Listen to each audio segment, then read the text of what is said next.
Des portes ouvertes, des détenus qui circulent librement. Certains nettoient leurs cellules avec minutie, des scènes peu habituelles en prison. Le centre pénitentiaire de Mont-de-Marsan est un établissement pilote en France. Depuis 2 ans, il teste le module respect. Le détenu volontaire doit suivre un ensemble de règles strictes. En contrepartie, il bénéficie d'une plus grande autonomie. Ici, au moins, j'ai l'impression qu'on est plus humanisé. On n'est pas enfermé quasiment H24 en cellule, ça fait moins chenil. Une meilleure détention, une meilleure liberté. On est autonome au niveau de notre personnalité, comme si on était dans le civil. Les règles sont simples mais draconiennes. Se lever à 7 heures, avoir une bonne hygiène et participer à 25 heures d'activité tout en respectant co-détenus et surveillants. Au moindre écart, comme la possession d'un téléphone portable par exemple, une commission peut décider l'exclusion du programme.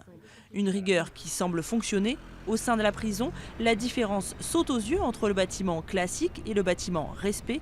Aucun détritus ne jonche le sol. Plus surprenant même, une odeur de crêpes flotte dans les couloirs.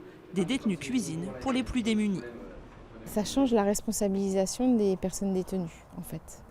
Elles deviennent actrices de leur détention et la subissent moins. Si une personne détenue a des dons particuliers dans un domaine spécifique, elle va faire partager cette activité à d'autres personnes détenues par exemple. C'est le cas notamment de Christophe. Il dispense depuis quelques temps des cours d'arts martiaux à ses co-détenus. Une initiative saluée par la commission de discipline. On tenait à vous féliciter parce que c'est quand même rare que des détenus s'impliquent autant et puissent nous fournir des activités de leur propre initiative. L'enfermement classique, ce quadragénaire l'a vécu il y a longtemps et pour rien au monde, il ne voudrait y retourner. Le rapport avec les autres est moins conflictuel, il y a beaucoup moins d'agressivité. L'incarcération que je vivais il y a 20 ans, même en étant gentil, en étant bien, on avait quand même des problèmes avec les autres détenus qui venaient vous chercher des noises ou vous voler ce qu'ils pouvaient. Initié en Espagne dès 2001, le module respect a pour but d'enrayer la violence qui gangrène les prisons.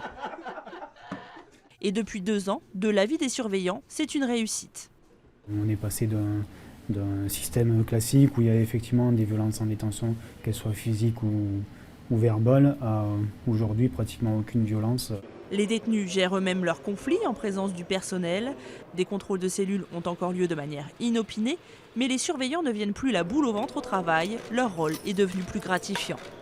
Là, c'est vraiment le côté d'accompagnement du détenu pour la sortie et pour éviter de la récidive. Là, c'est un travail complètement différent où on axe vraiment plus sur le social, sur le contact humain qu'auparavant.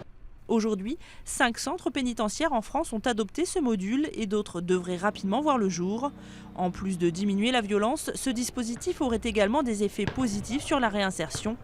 Même si aucune statistique n'existe en France de mémoire de surveillants, ici, seuls 2 détenus ayant suivi le module respect auraient récidivé depuis 2 ans.